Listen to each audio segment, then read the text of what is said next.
ورحمۃ اللہ وبرکاتہ نحمده ونصلي ونسلم على حبيبه الكريم اما بعد فاعوذ بالله من الشيطان الرجيم بسم الله الرحمن الرحيم الم تر الى الذين خرجوا من ديارهم وهم الوف حذر الموت فقال لهم الله موتوا ثم احياهم ان اللہ لذو فضل علی الناس ولکن اکثر الناس لا یشکرون صدق اللہ مولانا العظیم۔ حصول برکت کے لیے ایک مرتبہ درود شریف پڑھ لیں ہم۔ اللہم صلی وسلم علی سیدنا مولانا محمد معین الجود والکرم وعلی آلہ وصحبہ وبارک وسلم صلاة و سلاما علیک یا رسول اللہ صلاۃ و سلام علیک یا حبیب اللہ۔ سورہ بقرہ کی آیت نمبر 243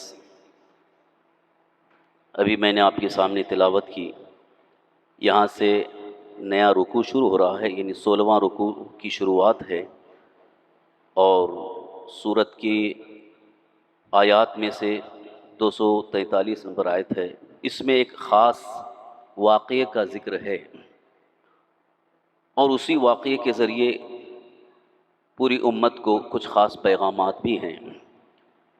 واقعہ سماعت فرمانے سے پہلے ترجمہ آپ سن لیں گے، اس سے کچھ اشارہ ہو جائے گا۔ الم تر الی الذین خرجوا من دیارہم، اے محبوب کیا آپ نے نہ دیکھا انہیں جو اپنے گھروں سے نکلے، وہم الوف، اور وہ ہزاروں میں تھے، حذر الموت، موت کے ڈر سے۔ فقال لهم اللہ موتوا، اللہ تعالیٰ نے ان سے فرمایا تم مر جاؤ۔ ثم احیاہم، پھر انہیں زندہ فرما دیا۔ ان اللہ لذو فضل علی الناس، بے شک اللہ لوگوں پر فضل کرنے والا ہے۔ ولکن اکثر الناس لا یشکرون، مگر اکثر لوگ شکر نہیں ادا کرتے۔ ترجمہ آیت سے اشارہ ہوا کہ اللہ تعالیٰ نے اپنے حبیب حضور رحمت عالم صلی اللہ تعالی وسلم پر یہ وحی بھیجی کہ آپ نے نہیں دیکھا ان لوگوں کے بارے میں، حالانکہ یہ واقعہ حضور صلی اللہ تعالی وسلم کی دنیا میں تشریف آوری سے ہزاروں سال پہلے کا ہے، یعنی قوم بنی اسرائیل کا واقعہ یہاں پہ بیان کیا جا رہا ہے۔ آپ نے اس سے پہلے کی تفسیر کے درس میں بھی سنا ہوگا کہ ایک قوم گزری جس کو قوم بنی اسرائیل کہا گیا۔ حضرت موسیٰ علیہ السلام ان کے نبی تھے، تو حضرت موسیٰ علیہ السلام کی قوم بنی اسرائیل کے متعلق بھی کچھ واقعات قرآن پاک میں ذکر کیے گئے، تاکہ اس امت کو ان سے کچھ نصیحت حاصل ہو جائے۔ ان واقعات کو ذکر کرنے کا ایک خاص مقصد ہوتا ہے تاکہ ان سے نصیحت حاصل کریں۔ جیسا کہ کبھی کبھی کوئی ایک واقعہ ہو چکا ہوتا ہے تو اس واقعے کو بیان کر کے نصیحت کی جاتی ہے کہ دیکھو ان کے ساتھ ایسا ہوا اور آپ لوگ ایسا نہ کرو۔ یہ اس طرح کی نصیحت کے لیے بھی پچھلے واقعے کو ذکر کیا جاتا ہے۔ اور دوسری چیز یہ ہے کہ پچھلے دور کے حالات کا بھی علم حاصل ہو جائے کہ اس طرح کی بھی امت تھی، ایسے بھی لوگ دنیا میں تھے، ان کے متعلق معلومات حاصل ہو جائے، اور بھی کئی حکمتیں اللہ ہی بہتر جانے۔ اب یہاں اللہ تعالیٰ نے فرمایا کہ اے محبوب آپ نے نہ دیکھا، حالانکہ دیکھنے کا تعلق تو اس وقت ہوتا ہے جب سامنے موجود ہوں، اور اس وقت حضور تھے ہی نہیں، تو یہ دیکھنے کا کیا مطلب ہے؟ اللہ تعالیٰ فرما رہا ہے کہ آپ نے نہیں دیکھا۔ جیسے ابھی آپ زندہ ہیں، میں زندہ ہوں، اگر میں آپ سے کہوں کہ ارے آپ نے نہیں دیکھا کل جو معاملہ ہوا تھا، کل جو کچھ مسجد میں آپ نے نہیں دیکھا، اس کا مطلب یہ کہ کل بھی آپ تھے، تو ہم آپ سے پوچھ رہے ہیں کہ بھئی آپ نے نہیں دیکھا، تو آپ کہیں گے ہاں واقعی ہم نے دیکھا ہے، یا کہیں گے نہیں دیکھا ہے، لیکن موجود ہی نہیں تھے۔ میں کہوں آج سے 100 سال پہلے کیا آپ نے نہیں دیکھا؟ 100 سال پہلے تو ہم تھے ہی نہیں۔ تو یہاں اللہ تعالیٰ کا جو فرمان ہے الم تر الی الذین خرجوا، کیا آپ نے نہیں دیکھا ان لوگوں کو جو اپنے گھروں سے نکلے؟ مطلب یہ ہے، ایک انداز اس طرح سے بھی ہوتا ہے کہ کسی واقعے کی خبر دینا ہوتا ہے تو بھی اس انداز سے خبر دی جاتی ہے، لیکن یہاں قرآن کریم کی تفسیر بیان کرنے والے مفسرین کرام نے ایک بڑا اہم نقطہ بیان فرمایا کہ اس طرح سے اللہ تعالیٰ کا اپنے رسول سے فرمانا، یہ اپنے بندوں کو اور اللہ کے آخری نبی کی امت کو اس بات کی خبر دینا ہے کہ اللہ کے رسول صلی اللہ تعالی وسلم روحانی طور پر اس وقت بھی موجود تھے۔ روحانی طور پر، اگرچہ جسمانی طور پر حضور بعد میں آئے، کیونکہ سب سے اخیر میں ہمارے حضور صلی اللہ علیہ وسلم دنیا میں تشریف لائے، لیکن روحانی طور پر حضور اس وقت بھی موجود تھے۔ اور خود حدیثوں میں سرکار دو عالم صلی اللہ علیہ وسلم نے اس بات کا ذکر فرمایا، میں اس وقت بھی موجود تھا۔ جیسے ایک حدیث پاک جس کو اکثر محدثین بیان کرتے ہیں اور حدیث کی کتابوں میں تفصیل کے ساتھ موجود ہے، کنت نبیا و آدم بین الماء والطین، میں اس وقت بھی نبی تھا جب حضرت آدم علیہ السلام کی ابھی پیدائش کا سلسلہ چل رہا تھا۔ یعنی جنت میں حضرت آدم علیہ السلام کو جو پیدا کیا گیا اس کی بھی کافی تفصیل ہے، کیسے آپ کو پیدا کیا گیا، مٹی کہاں کہاں سے لائی گئی، پھر مٹی کا گارا گوندھا گیا، یہ ساری چیزیں حضور نے حدیث میں بیان فرمائی، میں اس وقت بھی تھا۔ اس کا مطلب نور مصطفیٰ اس وقت موجود ہے، اور روحانی طور پر حضور صلی اللہ علیہ وسلم نے حالات کو دیکھا۔ ایسے ہی سورہ فیل میں الم تر کیف فعل ربک باصحاب الفیل، یہ جو سورہ الم تر آپ پڑھتے ہیں، الم تر کیف، اس کا ترجمہ آپ کو یہی ملے گا اس ترجمے میں، کیا آپ نے نہیں دیکھا کیسا کیا آپ کے رب نے ہاتھی والوں کے ساتھ۔ یہ ہاتھی والوں کا کیا تذکرہ ہے؟ جو ابرہہ بادشاہ، جو کہ مسلمان نہیں تھا، غیر مسلم تھا، ابرہہ اس کا نام تھا۔ اب وہ بعض لوگوں نے لکھا ہے کہ یہودی مذہب کا ماننے والا تھا، بعض نے کہا کہ عیسائی مذہب کا ماننے والا تھا۔ تو وہ آیا، اس نے دیکھا کہ ہماری کوئی تعظیم نہیں کر رہا ہے، ہمارا کوئی احترام نہیں کر رہا ہے، تو لوگوں نے اس کو بتایا کہ بھائی یہاں خانہ کعبہ کی لوگ تعظیم کرتے ہیں، کسی اور کی نہیں کرتے۔ مکہ شریف میں خانہ کعبہ اس وقت بھی موجود تھا، تو لوگ اس کی تعظیم کرتے ہیں مکہ والے، اور کسی کی تعظیم نہیں کرتے۔ تو وہ جلال میں آیا، غصے میں آیا، اس نے کہا کہ میں اس کو ڈھا دوں گا، اس کو ختم کر دوں گا تاکہ یہ ختم ہی ہو جائے۔ تو اسی وقت اس نے جو لشکر لے کے آیا تھا، وہاں پر ٹھہرا تھا خانہ کعبہ کو ڈھانے کے ارادے سے، تو اللہ تعالیٰ نے اس پر کیسا عذاب نازل کیا۔ سورہ فیل میں اس کا ذکر ہے، الم تر کیف فعل ربک باصحاب الفیل الم یجعل کیدہم فی تضلیل وارسل علیہم طیرا ابابیل، اللہ نے ان پر ابابیل چڑیا بھیجی۔ ابابیل چھوٹی چھوٹی چڑیا جو اپنے منہ میں چونچ میں چھوٹا سا کنکر لے کر کے وہ لشکر کے اوپر سے ایسے گراتی تھی، تو وہ کنکر جس ہاتھی پر پڑتا تھا ایک دم بھسم ہو جاتا تھا۔ یعنی کسی انسان نے ایسا بم نہیں تیار کیا ہوگا جو اللہ کے حکم سے ایک چھوٹے سے کنکر میں جو بم کی تاثیر تھی، اتنا ان کو بھسم کر دیا گیا، اور وہ کھائے ہوئے بھوسے کی طرح ہو گئے۔ فجعلہم کعصف مأکول، اللہ نے ان کو بھوسے کی طرح کر دیا، یعنی جو کھائے ہوئے بھوسا کھا کر کے جو بھوسا پھینکا جاتا ہے اس طرح سے ان کی حیثیت ختم ہو گئی۔ تو اس واقعے کو بھی بیان فرمانے کے لیے اللہ تعالیٰ نے یوں ارشاد فرمایا، الم ترى، کیا آپ نے نہیں دیکھا؟ ترجمہ اس کا یہ ملتا ہے، کیا آپ نے نہیں دیکھا؟ حالانکہ وہ واقع فیل جو ہے حضور صلی اللہ علیہ وسلم کی پیدائش سے پہلے کا ہے۔ حضور کے دادا حضرت عبد المطلب رضی اللہ عنہ جب موجود تھے، ان کے زمانے کا واقعہ ہے، اور حضور اس وقت تھے نہیں، آپ کی پیدائش بھی نہیں ہوئی تھی، تو پھر یہ کیسے کہا جا رہا ہے کہ آپ نے نہیں دیکھا؟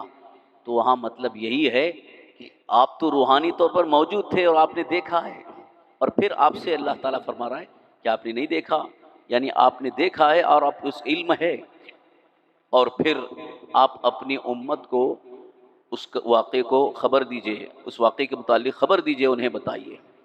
تو اب واقعے کی خبر رسول پاک صلی اللہ تعالی وسلم نے یوں پیش فرمائی کہ قوم بنی اسرائیل میں ایک علاقہ تھا، اس علاقے کے لوگ جو ہے وہاں طاعون کی بیماری آ گئی۔ اس وقت ایک بیماری چلتی تھی طاعون، ابھی بھی کتابوں میں اس کا تذکرہ ملتا ہے، لیکن اب وہ وباؤں اور بیماریوں کے نام الگ الگ ہو گئے۔ جیسے ابھی چند دن پہلے کرونا ایک آ گیا تھا، یہ بھی تعاون ہی کی شکل ہے۔ پہلے زمانے میں بھی تعاون ایک وبائی بیماری کی شکل میں آتی تھی جس میں ہزاروں لوگ مر جاتے تھے، جس کو تعاون کہا گیا تھا، اور یہ ایک وبا ہوتی تھی، اور جس علاقے میں آ جاتی تھی اس علاقے کے اکثر لوگوں کو موت کے گھاٹ اتار دیتی۔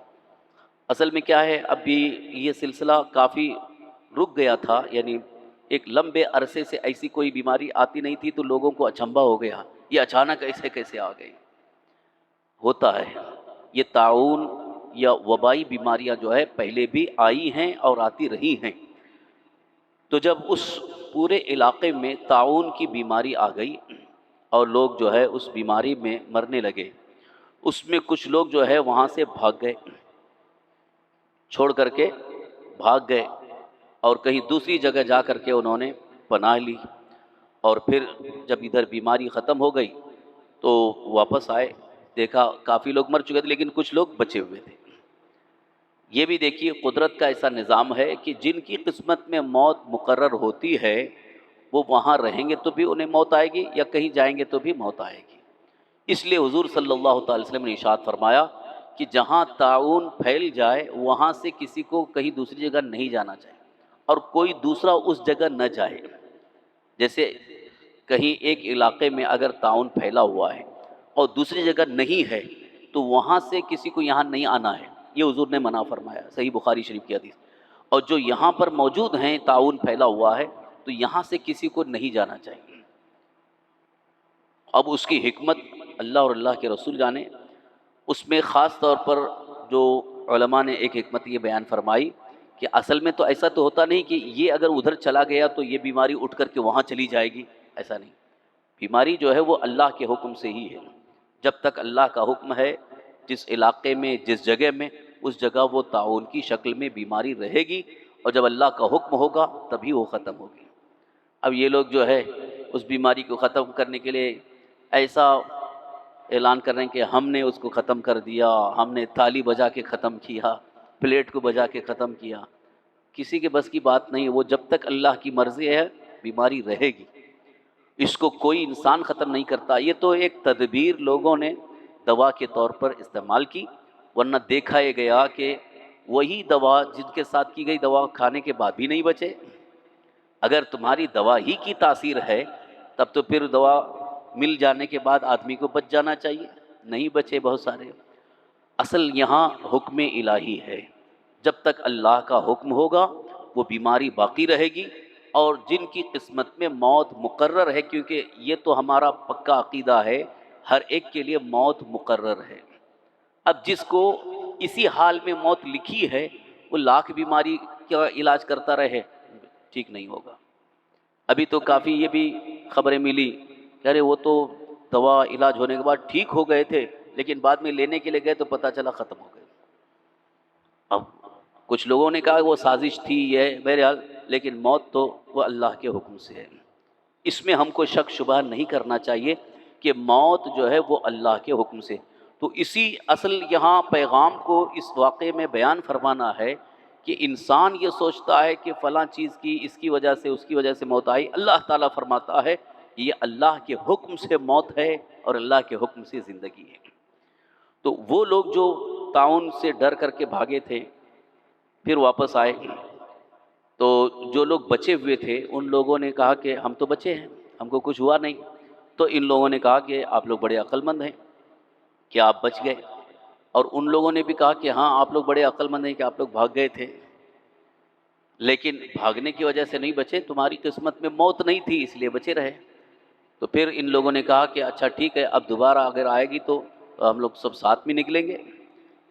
بہرحال پھر جب دوسرے سال وہی تعاون کی بیماری آئی تو سب مل کر کے بھاگنے لگے اور ایک جگہ جا کر کے ٹھہرے۔ اتفاق سے اس جگہ جو ہے اللہ تبارک تعالیٰ کا حکم ہوا کہ دو پہاڑوں کے بیچ میں ایک وادی ہے، اس وادی میں ان لوگوں نے پناہ لی تھی وہیں پر اپنی حفاظت کے لیے۔ تو اللہ تبارک تعالیٰ نے ایک فرشتے کو بھیجا کہ جا کے یہ کہہ دینا موتو، تم لوگ سب مر جاؤ۔ تو جیسے ہی فرشتے نے اس وقت کہا موتو، عربی میں مت یعنی موتو، تم مر جاؤ، تو فرشتے نے جب آواز لگائی تو اس وقت جتنے بھی تھے وہ سب کے سب مر گئے۔ 30,000 کی تعداد میں وہ لوگ تھے جو طاعون کے ڈر سے وطن چھوڑ کر کے یہاں آئے تھے، یعنی کافی دور ایک جنگل کے پاس پناہ لیے تھے، یہاں تو کوئی بیماری نہیں آئے گی۔ تو اللہ تعالیٰ نے فرمایا کہ جیسے ہی ہم نے کہا وہ تو سب ختم ہو گئے، پورے ختم ہو گئے۔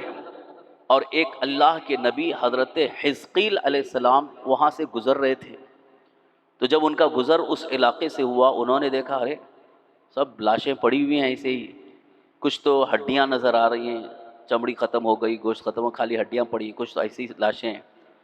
تو دیکھ کر کے ان کو تعجب ہوا۔ پھر اللہ تعالیٰ کا حکم ہوا حضرت حزقیل علیہ السلام کو کہ آپ ان کے زندہ کرنے کے لیے دعا کر دیں، اور آپ کہیں گے تو یہ زندہ ہو جائیں گے۔ تو حضرت حزقیل علیہ السلام نے دعا کی تو اللہ تعالیٰ نے ان کو دوبارہ زندہ فرمایا۔ وہ جتنے بھی مر چکے تھے وہ دوبارہ زندہ ہوئے، 30,000 کی تعداد، یہاں تک کہ جن کا گوشت پوشت سب ختم ہو گیا تھا، صرف ہڈیاں باقی رہ گئی تھی، وہ بھی زندہ ہو گئے۔ لیکن ان کے جسم پر ایک علامت اللہ تعالیٰ نے یہ بنا دی کہ ان کے جسم پر جو بھی کپڑا وہ پہنتے تھے وہ کفن، پرانے کفن کی شکل میں ہو جاتا تھا، جیسے کہ کفن پہنایا گیا ہو اور ایک دم بوسیدہ مٹی میں مل کے کفن کیسا ہو جاتا، ان کے جسم پر کپڑا ویسے ہو جاتا، تاکہ ان کو پتہ چلے کہ ہم لوگ مر کے دوبارہ زندہ ہوئے ہیں۔ یہ قدرت کی طرف سے ایسا نظام ہوا۔ تو وہ نبی حضرت حزقیل علیہ السلام نے ان لوگوں کو بتایا کہ تم لوگ تو مر چکے تھے اور اللہ تعالیٰ کے حکم سے تم دوبارہ زندہ ہوئے ہو۔ تو تب ان کو احساس ہوا، تب ان کو بتایا اللہ کے نبی نے کہ تم جو طاعون کے ڈر سے بھاگ کے آئے تھے کہ نہیں مریں گے، تو یہاں تو موت تو آ گئی تمہارے لیے۔ تب ان کو یقین ہوا واقعی موت و حیات اللہ کے دست قدرت میں ہے۔ تو یہ اصل بتانا مقصود ہے کہ زندگی اور موت اللہ کے دست قدرت میں ہے، جب تک چاہے ہماری زندگی اللہ نے جب تک لکھی ہے کوئی اسے ختم نہیں کر سکتا، اور جب موت لکھی ہے تو کوئی اسے زندگی دے نہیں سکتا۔ اور اس میں ایک دوسری چیز یہ بھی ہے، اللہ تعالیٰ کو یہ بتانا مقصود ہے کہ اللہ تعالیٰ نے جن کو نبی اور رسول بنا کر کے بھیجا، ان کی دعا میں، ان کی زبان میں اللہ ایسی تاثیر عطا فرماتا ہے کہ مردوں کو بھی وہ زندہ کر سکتے ہیں۔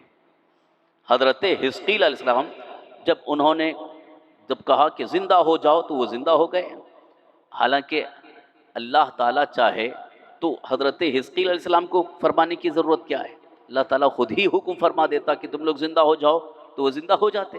لیکن حضرت حزقیل علیہ السلام کو اللہ نے حکم دیا کہ آپ کہیے تو یہ زندہ ہو جائیں گے۔ تو امت کو یہ پیغام دینا ہے کہ نبی کو اللہ نے یہ تصرف اور یہ قوت عطا فرمائی، وہ بھی چاہیں تو اپنی زبان سے کہہ دیں تو اللہ تعالیٰ ان کی زبان کو پوری فرما دیتا ہے۔ ان کی زبان سے جو جملہ نکلتا ہے اللہ تعالیٰ اسے پورا فرماتا ہے، یعنی ان کو زندگی اور موت دی جاتی ہے۔ ساتھ ہی ساتھ یہ بھی بتانا مقصود ہے، کیونکہ اس دور میں بھی بعث بعد الموت کا انکار لوگ کرتے تھے۔ بعث بعد الموت یہ ہمارا ایک اسلامی عقیدہ ہے، اس کو اچھی طرح سے سمجھیے۔ بعث مطلب دوبارہ زندہ کیے جانا، مرنے کے بعد دوبارہ زندہ کیے جائیں گے۔ یہ دوبارہ زندہ کیا جانا مطلب یعنی جب میدان محشر قائم ہوگا، جو قیامت قائم ہوگی، دوبارہ زندہ کیے جائیں گے۔ یہ عقیدہ آپ کو اچھی طرح سے معلوم ہوگا کہ ہمارے اسلامی عقائد میں یہ ہے، قرآن میں، احادیث کریمہ میں حضور صلی اللہ علیہ وسلم نے بڑی تفصیل کے ساتھ بیان فرمایا کہ جب دنیا ختم ہونے کا جب وقت آئے گا جو اللہ نے مقرر فرمایا، تو حضرت اسرافیل علیہ السلام جو اللہ کے ایک فرشتے ہیں، ان کو اللہ تعالیٰ کا حکم ہوگا کہ اب سور پھونکیں۔ سور جو ہے وہ ایک قسم کی آواز نکلے گی، تو حضرت اسرافیل علیہ السلام جب سور پھونکیں گے تو پہلے آہستہ آہستہ آواز آتا ہے، بہت تیز بڑی ایک چنگھاڑ سی آواز آئے گی پوری دنیا میں، تو اس آواز کو سن کر کے سب کے سب ختم ہو جائیں گے، یعنی جتنے بھی اس وقت زمین پر زندہ موجود رہیں گے وہ سب کے سب انتقال کر جائیں گے، یہاں تک کہ حضرت اسرافیل علیہ السلام جنہوں نے سور پھونکا وہ بھی ختم ہو جائیں گے، کوئی باقی نہیں رہے گا سوائے اللہ کی ذات کے۔ پھر اللہ تبارک تعالیٰ انہیں زندہ فرمائے گا، حضرت اسرافیل علیہ السلام کو، اور پھر ان سے فرمائے گا کہ اب پھر سور پھونکیے۔ تو حضرت اسرافیل علیہ السلام پھر سور پھونکیں گے تو اس کی وجہ سے جتنی بھی اولین آخرین یعنی حضرت آدم علیہ السلام سے لے کر قیامت تک جتنے بھی انسان دنیا میں آ چکے وہ دوبارہ زندہ کیے جائیں گے۔ ابھی جو انتقال کر گئے تو قبر میں چلے گئے، ایسا لگتا ہے کہ ارے قبر میں ان کا کوئی نام و نشان بھی نہیں ہے، سالوں گزر گئے، 100 سال، 200 سال، 1000 سال، جو ہزاروں سال بھی گزر چکے جن کا کچھ نام و نشان نہیں ہے، تو وہ کیسے زندہ کیے جائیں گے؟ اصل یہاں پر اس عقیدے کا انکار وہ لوگ کر رہے تھے کہ جو ہم سے پہلے ہزاروں سال پہلے آ کر کے چلے گئے، انہیں انتقال کر گئے، اب ان کو دوبارہ زندہ کیسے کیا جائے گا؟ تو یہ انکار جو ہے، اس انکار کی دلیل دینا تھا کہ اللہ تعالیٰ چاہے تو جو مر چکے ہیں ان کو دوبارہ زندہ فرما سکتا ہے۔ اللہ تعالیٰ قادر ہے، قدرت والا ہے، وہ جب چاہے زندگی عطا فرما دے، اگرچہ ہزاروں سال گزر چکے ہوں، اس میں کوئی شک و شبہ نہیں ہے۔ اسی لیے ہم مسلمانوں کو اس بات پر ایمان رکھنا ہے، عقیدہ رکھنا ہے کہ ابھی دنیا کی جو زندگی ہے ہماری، جو بھی ہماری مقررہ عمر ہے اس وقت تک زندہ رہیں گے، اس کے بعد انتقال کر جائیں گے، تو انتقال کے بعد ایک لمبے عرصے تک قبر میں رہیں گے یا جہاں اللہ تعالیٰ چاہے رہیں گے۔ پھر جب قیامت قائم ہوگی، جو سور پھونکنے والا معاملہ ہوگا، تو دوبارہ ہم زندہ ہو کر کے اٹھیں گے۔ اسی کو حشر بھی کہا جاتا ہے، حشر اور نشر، یعنی دوبارہ زندہ کیا جائے گا اور ایک جگہ اکٹھا کیا جائے گا، اور جس جگہ اکٹھا ہوں گے وہی میدان محشر ہوگا۔ آپ نے بارہا سنا ہے نا کہ میدان محشر میں حساب ہوگا، میدان محشر قائم ہوگا۔ حضور صلی اللہ علیہ وسلم نے میدان محشر کے بارے میں کافی تفصیلی چیزیں ارشاد فرمائی ہیں۔ اس میں یہ ہے کہ میدان محشر میں سب کے سب جمع ہوں گے، اولین آخرین۔ کیسا مجمع ہوگا! آج اگر حج کے موقع پہ 50 لاکھ حاجی ایک جگہ جمع ہوتے ہیں میدان عرفات میں، ایسا لگتا ہے کہ دیکھیں سروں کا سمندر ہے، دور تک دیکھو تو خالی سر سر نظر آتے ہیں میدان عرفات میں، کیونکہ 9 ذی الحجہ کو وہاں سارے حاجی ایک ہی جگہ ہوتے ہیں۔ وہی ایک جگہ ایسی ہے جہاں ایک وقت میں سب حاجی ایک جگہ ہوتے ہیں، باقی سب کہیں کوئی طواف کر رہے ہیں، کوئی سعی کر رہے ہیں، کوئی ادھر ہیں کوئی ادھر ہے، لیکن عرفات کے میدان میں اکٹھا سب ایک جگہ ہوتے ہیں، کیونکہ وہی ایک ٹائم ہے اس میں سب حاجیوں کو وہاں پر جمع ہونا ہے۔ تو وہ میدان عرفات میں جو جمع ہوں گے، حضور صلی اللہ علیہ وسلم نے فرمایا کہ میدان محشر کا منظر ایسے ہی رہے گا، یعنی دنیا کے اندر سے پہاڑ مکانات سب ختم کر کے بالکل زمین برابر کر دی جائے گی، بالکل لیول، نہ کہیں پہاڑ نظر آئے گا، نہ کوئی درخت نظر آئے گا، نہ کوئی دریا، نہ کوئی گھر، نہ کوئی مکان، کچھ بھی نہیں رہے گا، صرف سپاٹ زمین، اور وہیں پر سب کو کھڑے ہونا ہے۔ اور وہ زمین جو ہے وہ مٹی کی زمین نہیں رہے گی، بلکہ تانبے کی زمین رہے گی، تانبے کی زمین رہے گی جس پر کھڑے ہونا ہے میدان محشر میں۔ اور اس وقت سورج جو ہے وہ بالکل قریب ہوگا، ایک حدیث میں کہ 1 ہاتھ یا 2 ہاتھ کے فاصلے پر ہوگا، وہ میدان محشر ہوگا۔ اس وقت وہاں پر سب پریشانی کے عالم میں، کوئی ادھر گھوم رہا ہے کوئی ادھر گھوم رہا ہے، یعنی ایسا ہے کہ جیسے کہ کہیں پر ہم اپنے کام کے لیے کھڑے ہیں اور ہمارا نمبر ہی نہیں آ رہا ہے، جیسے کہ کہیں یہاں دنیا میں کوئی کام سے کھڑے ہیں، لائن لگی، ہمارا نمبر نہیں آ رہا، ہم الجھن میں ہیں، پریشانی میں، کب ہمارا نمبر آئے گا۔ تو میدان محشر میں یہ پریشانی ہوگی، ایسا لگے گا کہ 50,000 سال کا ایک دن ہوگا، 50,000 سال کا ایک دن ہوگا، یعنی ایک دن جو ہے وہ 50,000 سال کے برابر ہوگا، اس میں حساب کتاب ہوگا۔ تو اس لیے سرکار دو عالم صلی اللہ علیہ وسلم نے ارشاد فرمایا کہ یہ جو دوبارہ زندہ کیا جانا، جس کو حشر کہا گیا ہے، اس پر بھی ایمان رکھو، اس پر بھی عقیدہ رکھو، اور اللہ تعالیٰ اس پر قادر ہے، اللہ تعالیٰ قدرت والا ہے۔ مذہب اسلام کے علاوہ جتنے بھی مذاہب ہیں، دوسرے مذاہب، ان میں اس کا تصور نہیں ہے۔ آپ کسی بھی غیر مسلم سے جو اسلام نہیں قبول کیا، اس کو اگر پوچھیں گے مرنے کے بعد کیا ہے تمہارے ہاں، تو ان کے یہاں ان کی کتابوں میں یا جو بھی وہ بنائی ہوئی چیزیں ہیں وہی کہیں گے کیا ہے، بس کھاؤ پیو موج مستی کرو مر جاؤ، ختم۔ اسی لیے وہ لوگ مر جانے کے بعد کچھ بھی ان کے یہاں نہیں۔ البتہ ابھی ان کا ایک گروپ ہے جس میں پرانے خیالات کے لوگ جو ہیں وہ کہتے ہیں کہ اگر اچھا عمل کیا ہے، جس کو کہتے ہیں اچھا کرم کیا ہے، تو وہ نیا جنم لے کے آئے گا، اور برا کرم کیا ہے تو برا جنم لے کے آئے گا۔ یعنی ان کا کہنے کا مطلب، جس کو آواگون کہتے ہیں سنسکرت میں، ہندی میں آواگون، ان کا عقیدہ یہ ہے کہ جیسے کہ ابھی یہ جو دنیا میں پیدا ہو رہے ہیں، ابھی جو پیدا ہو رہے ہیں، تو وہ پچھلے کئی سالوں میں وہ آ چکا تھا، اب یہ دوبارہ جنم لے کے آ رہا ہے۔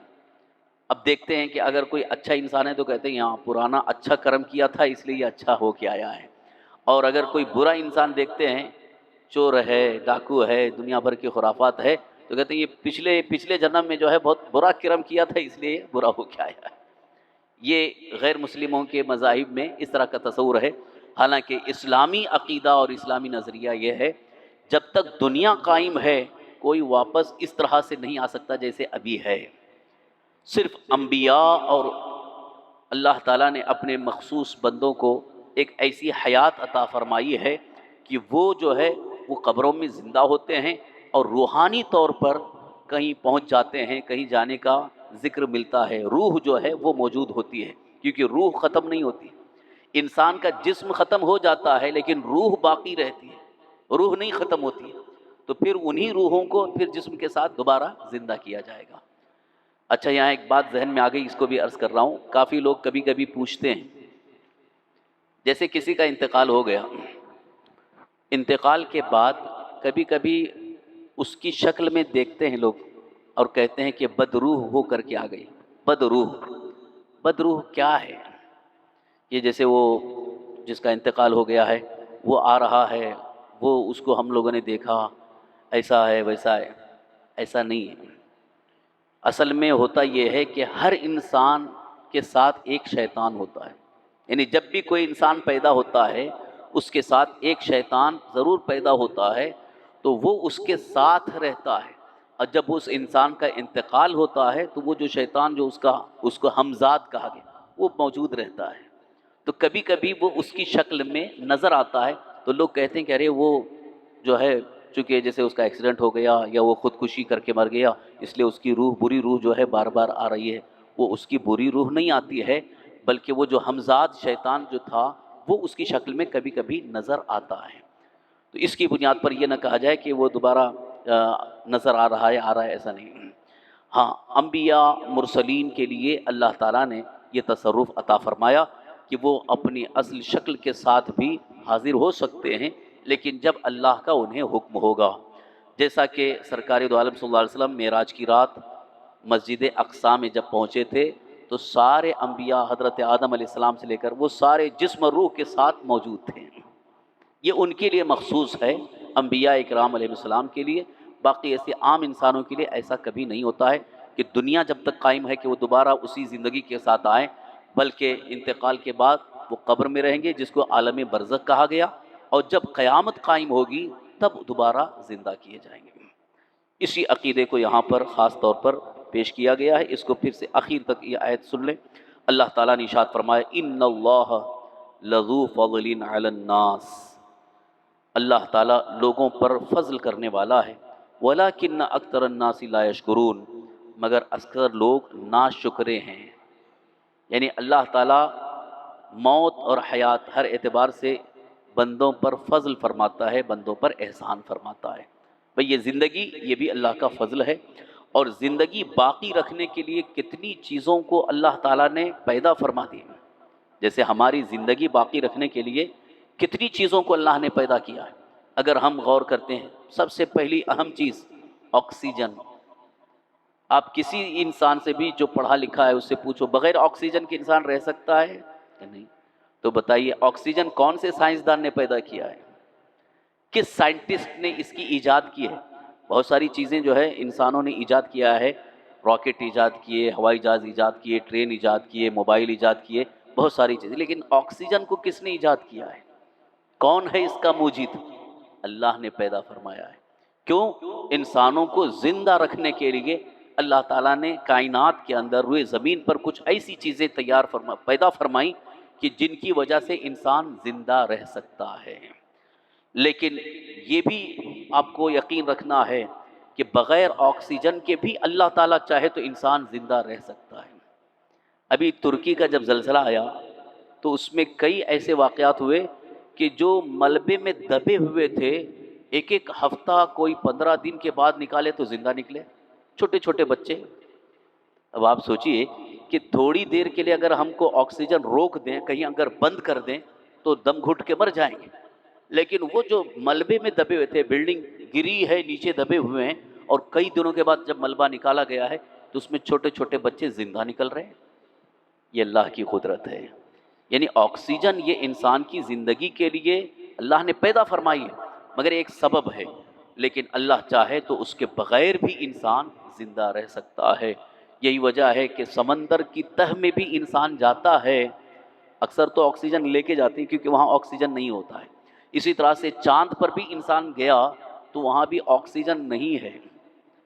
یہ بھی قدرت کا ایک نظام دیکھیے، آکسیجن صرف اور صرف اس دنیا میں ہے، اس سیارے میں ہے، جو زمین ایک سیارہ ہے اس میں آکسیجن ہے، باقی جو دوسرے سیارے ہیں، 9 سیارے ہیں، ان میں کوئی آکسیجن نہیں ہے، وہاں انسان جائے گا تو مر جائے گا۔ تو یہ بھی قدرت کا نظام ہے، اللہ تعالیٰ نے نظام بنایا۔